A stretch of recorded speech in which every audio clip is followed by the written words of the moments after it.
with your body or your mind to where you are able to do a meditation.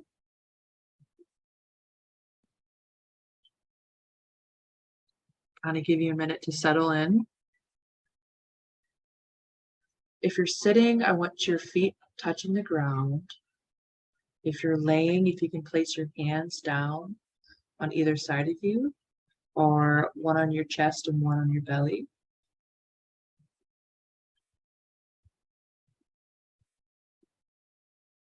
And go ahead and take a breath in your nose and out through your mouth.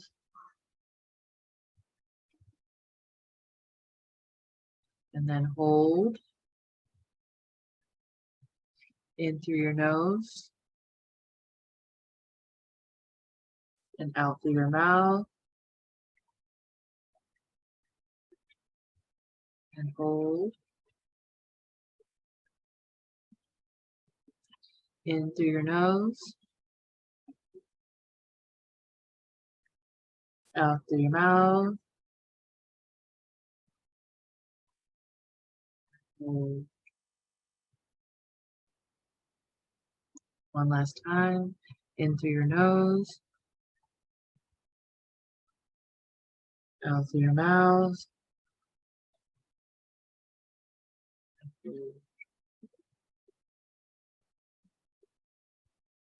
Now I want you to return to your normal breath and sink deeper into the mind space. As you sink, you're feeling your jaw unclench. You're feeling your eyes relax, your cheeks pull back into a neutral expression. Your shoulders pulling back from your ears. Arms relaxed. Your fingers uncurled. Your chest unraveling. Belly open and accepting. Buttocks unclenched. Legs relaxed. Feet splayed out.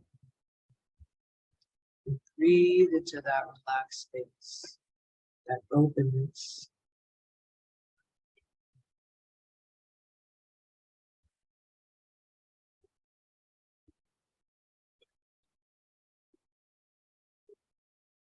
And in this space, recognize and observe the thoughts moving across your mind.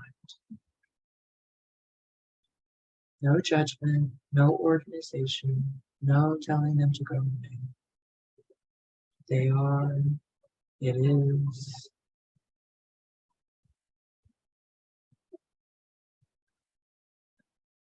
Just watching them go.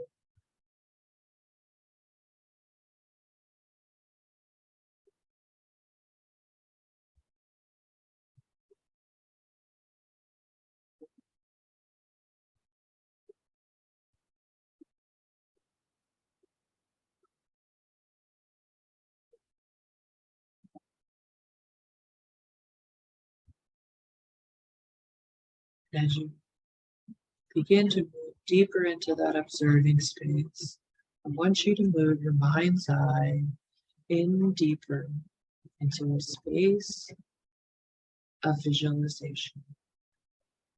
I want you to move into an image of a meadow.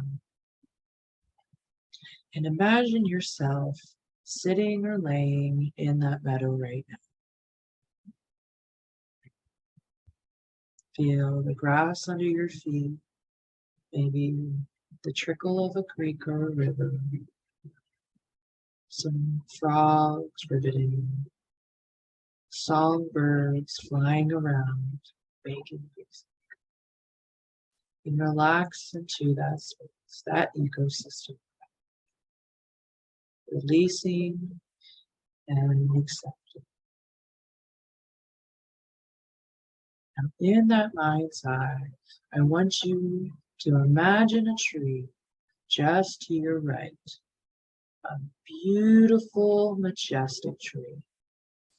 And in all of its beauty, you get up and you walk to that tree. You place your hands on the bark of that tree. You feel that roughness underneath your hands. You rub the tree with your hands.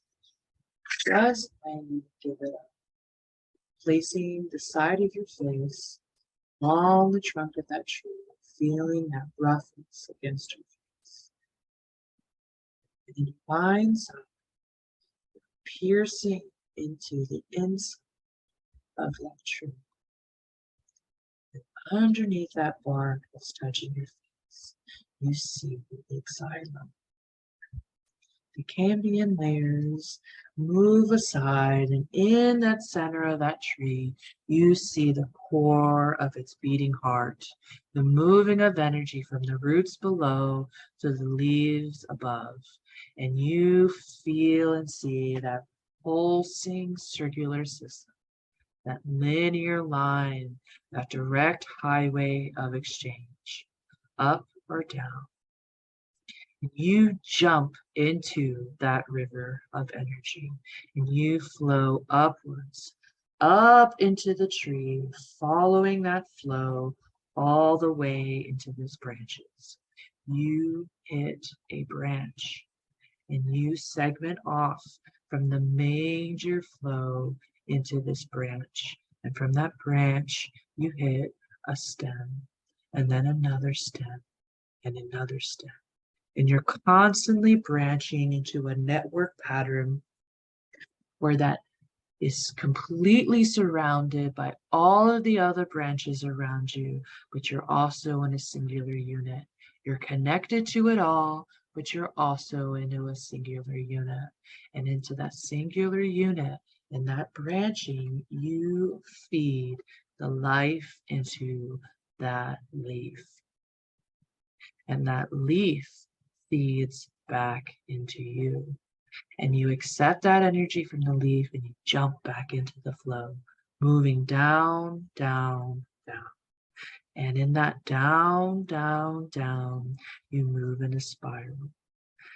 Across and around that major flowing upwards, you move into a spiral down the branches, down the twigs and the stems into that main flow, and then down that trunk of the tree into the root system, where you hit a root and you stem from the major flow. And that flow breaks again and again and again till you are a micron hair, the size of a singular cell. And you are interacting with a singular cell of a fungi, exchanging information and energy and nutrients. And in that exchange, you recognize all of the scattered particles all around you, the scattered particles of rock, of minerals, of water. This energy dotting the abiotic landscape all around you, that fungi moving and growing, and that root system moving and growing to reach out to those nutrient-dense centers and energy-rich centers to incorporate and balance and go into harmony.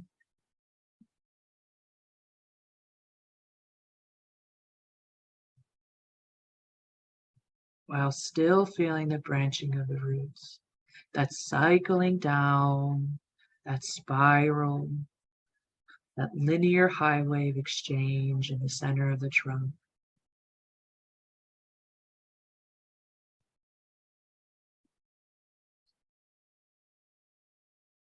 You begin to move out of the visualization, back into the person hugging the base of that tree, feeling the bark on your face. And you release the trunk of the tree and you take a step back in awe and wonder of all those interactions and nutrients exchange and co-creative relationships that you just immersed in. And you take a few more steps back.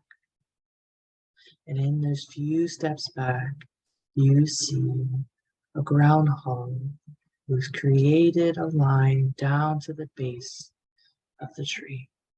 And it looks similar to a wave.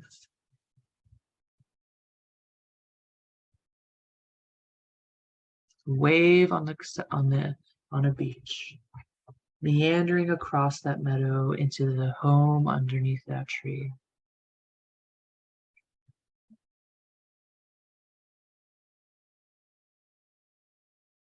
You take a step back even further and you glimpse just behind a cloud the moon showing its face in the middle of the day, a crescent.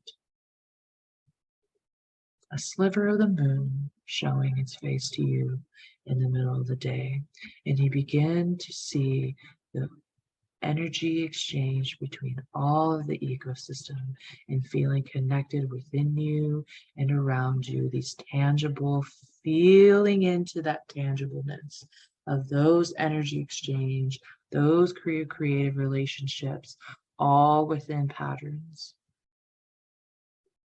all woven together.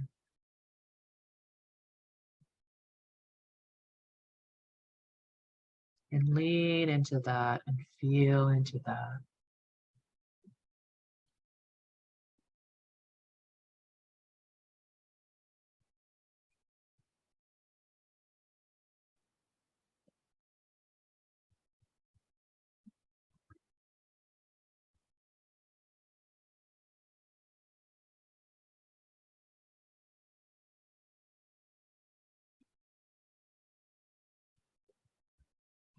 And with all of this energy and all of this beauty, you collect within yourself and you lay back on the meadow.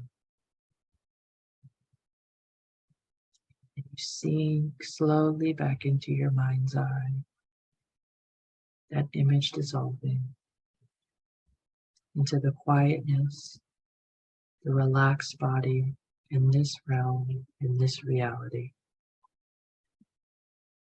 And you feel your fingers and your tongue. Your nose is there on top of your face. Your hair grows. Your chest is breathing. Your heart beating. And you pull that energy into your heart center.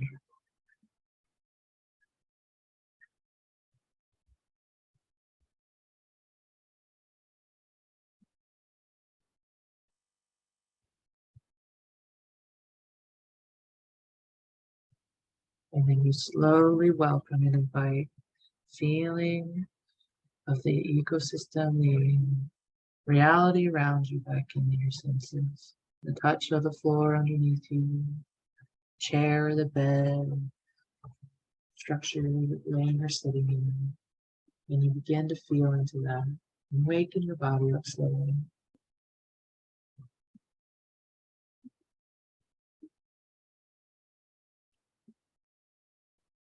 And when you're ready to open your eyes and join us,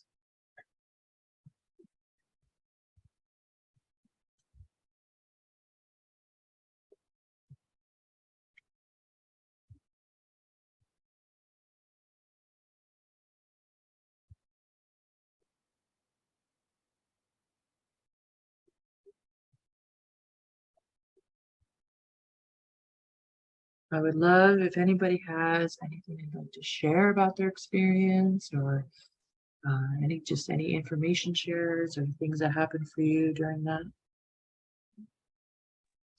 Just a quick note that you have a really good voice for that. Thanks.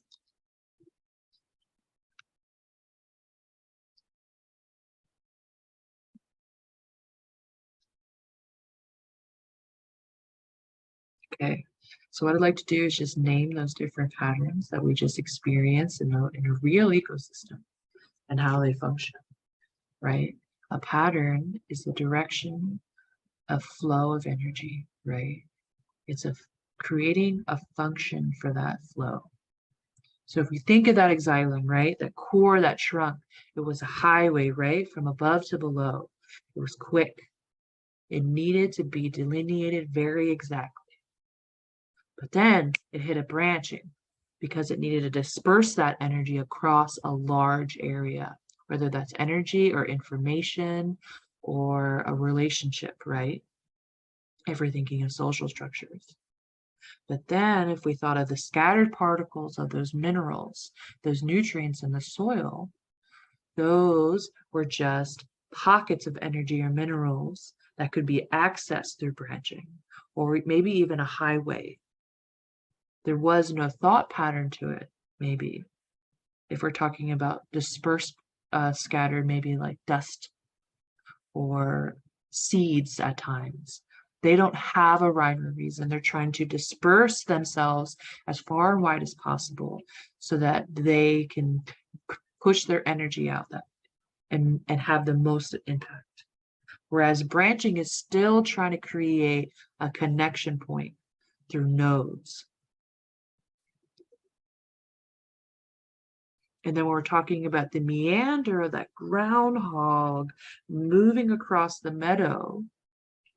His energy was waving back and forth because he was avoiding obstacles. But he also had a lot of edges. So maybe he was snacking on some roots over here and moving to another area and snacking on some roots over there. Maybe he found some water underground. And so he's accessing that energy and creating more surface area, just like our microvilli of our stomach, right?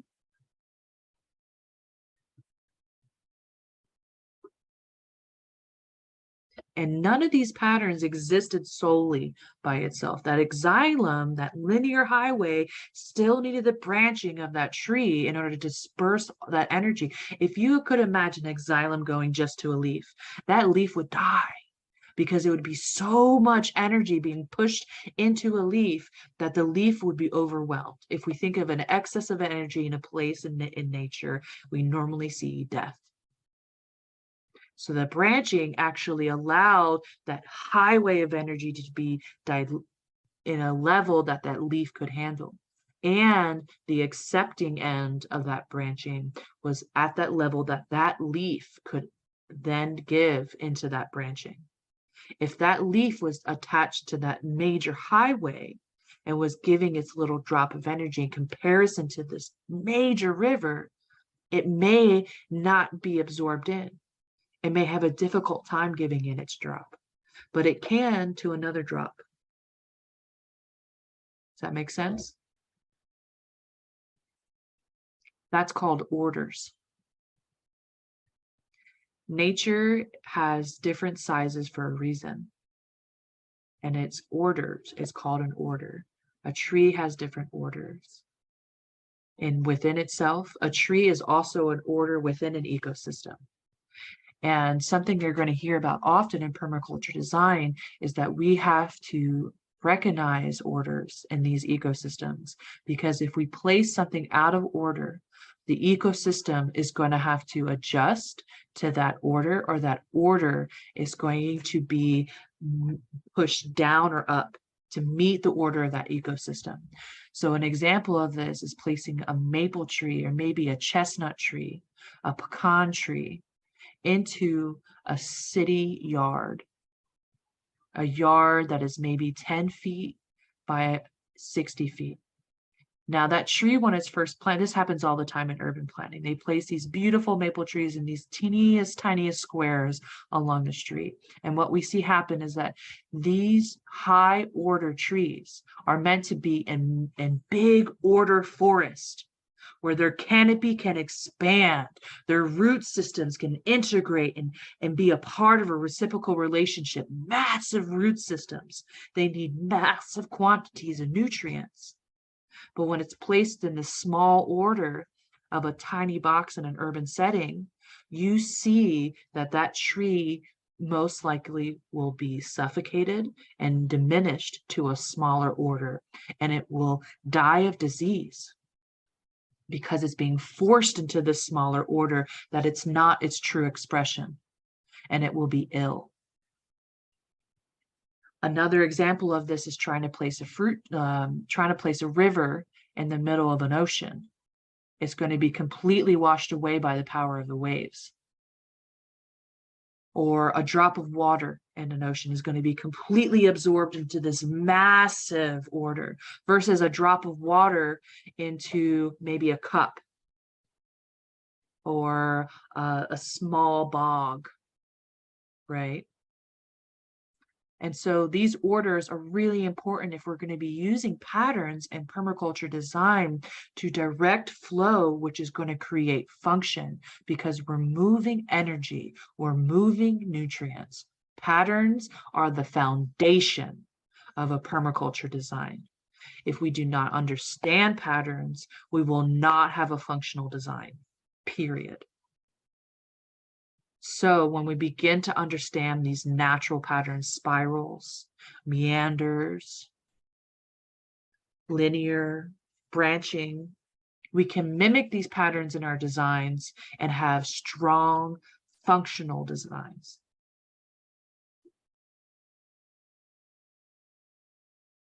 I'm going to go to the PowerPoint. I gave you all a really long PowerPoint that I use when I don't do these meditation. That's not this visualization.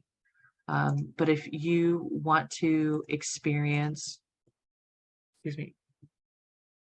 like the definition of a meander or the definition of a spiral, you can go into the PowerPoint and it will get into it as well. There's also a really great YouTube link where Jeff Lawton goes over patterns too for permaculture design, and that's really impactful.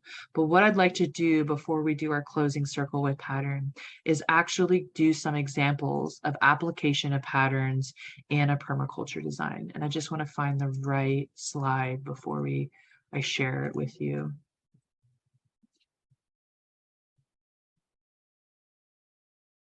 May not even have it on this PowerPoint. Looks like I don't. So that's totally fine. What I would like us to do is to have a discussion of how these patterns we can apply these patterns into designs. So I'm going to start off with some examples, okay?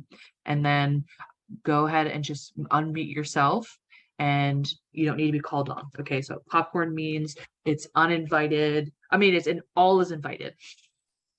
Uninvited, so silly.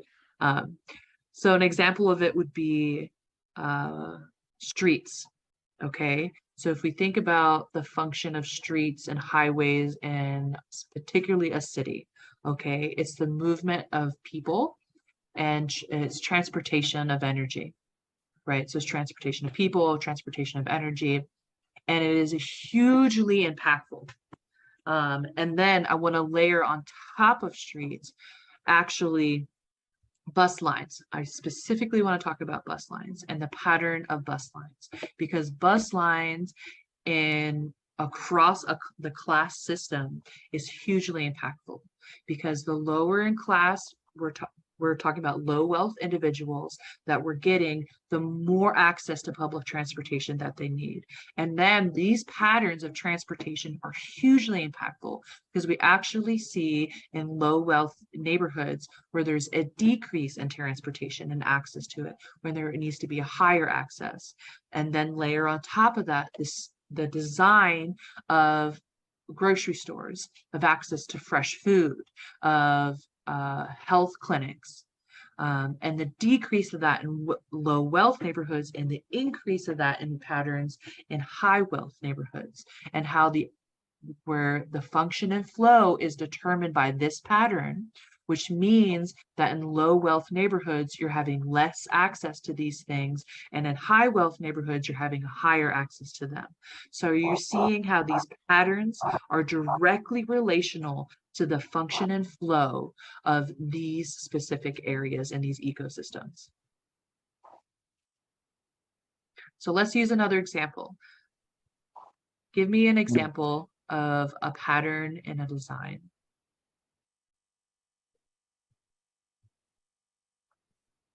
Spiral. a spiral? Go for it. Besides the example. Yeah. Give me an application of the spiral in a design. Like an herb garden spiral. Mm-hmm. And what is the function of using that pattern in an herb spiral?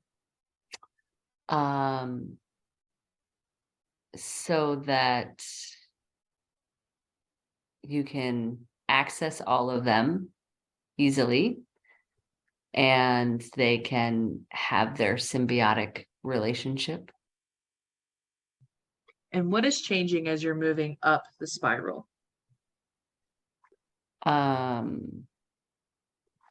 Sun exposure. What else is changing? Wind exposure. Mm-hmm. Keep going. Water. Elevation, water dispersion. Mm-hmm. And so all of these things are changing. So what is happening as you go up the spiral? You're getting different what? Microclimates. Microclimates. So in a spiral, you can have multiple expressions of a microclimate, better access, and different. You can have a variety of different plants in a small space because it goes up, right? A spiral goes up, so it doesn't take as much space. So it's called stacking of functions, right? Yep. Yep. Awesome. Great example. All right. What's another example of using a pattern in design? And it doesn't have to be like something so specific, like a herb spiral. What did you say, David? I would say wave. I would say wave. Did you say that one more time for me? I'm sorry. I'm having a difficult time. Oh, waves. So let me clarify my question. I'm looking for like a designed, not something that's found in nature, right? So like streets are designed or herb spirals are designed. Well, I said waves as you know the I forgot the name of it. pattern.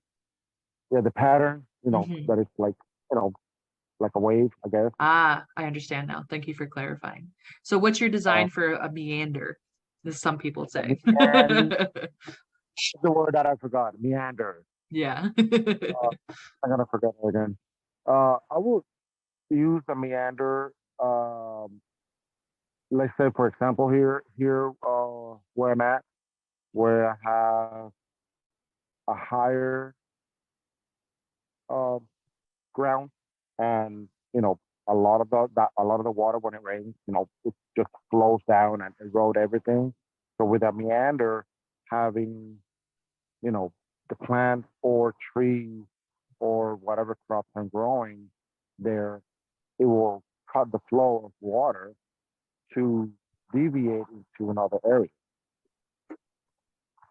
That's awesome. And then also by using a meander, you're increasing the surface area so the water is dispersing more.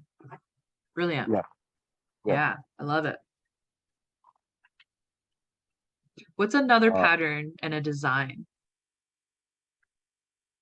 I mean, it's not a design in terms of big scale, but I don't know if this is what you're looking for, but what came to mind is like a web, like in a basket that someone weaves.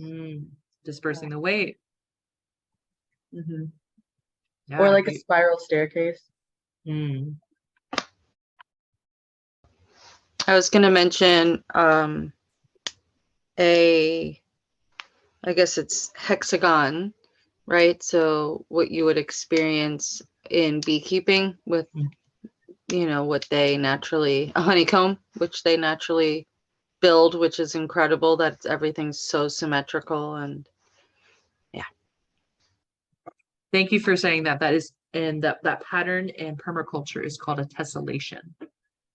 Tessellation. And it doesn't just have to be a hexagon. It can also be like if you think of stones across a landscape, they kind of shift and form and tuck into each other in a tessellation, or like a turtle and their shell and their the way that their shell is made, or like even the scales on a shark, right?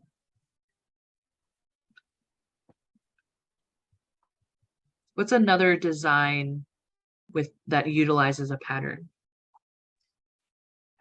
The thing that keeps coming to mind for me are the chinampas in Mexico, where they like take it's like usually between like a couple of trees as the like borders of the chinampa, and then they'll dredge up like sand from the bottom of the lake bed and put it on top of like Flynn detritus and plant soil in order to make a raised area, and then it's easily accessible and like the water can flow through it really, and that's how they get floating gardens where it's just kind of like all piled up on top, and that creates waterways for animals and aquatic plants, and people to use like canoes and stuff so they can get across, and then it also creates extremely like just a ton of biomass in the soil so that they can like plant stuff. They're able to with this pattern like disperse biomass as well as water efficiently. Could you repeat the pattern that they use, Jasper? It's like it's kind of a grid usually, like and it'll be like the trees with the chinampa in the middle, and that'll have like the closest like other word that I have for it is like the hugel style of beds, but it's aquatic, so it'll have like the plant material, and then so you'll have the like the garden and then the canal and the garden and the canal. Awesome. And then we have time for one more pattern utilized in a design. If anyone has one they want to share. Maybe Laura? Well, I can think of different things for design, but I'm having a hard time trying to decide what the pattern would be.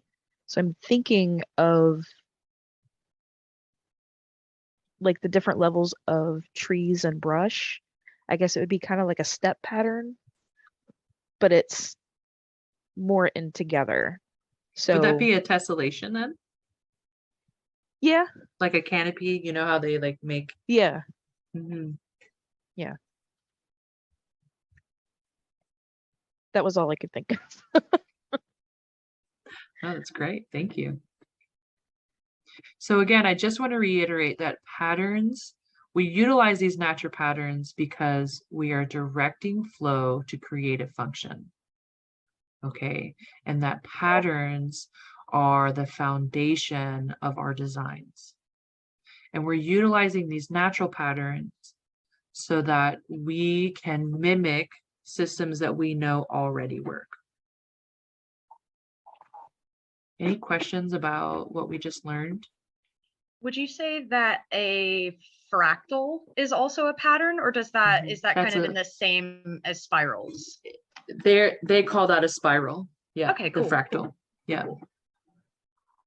And there's also circles, you know, if we think of the xylem, it's protective, contains everything within it. A crescent is half of that, so it's exposing half, but it's also protective.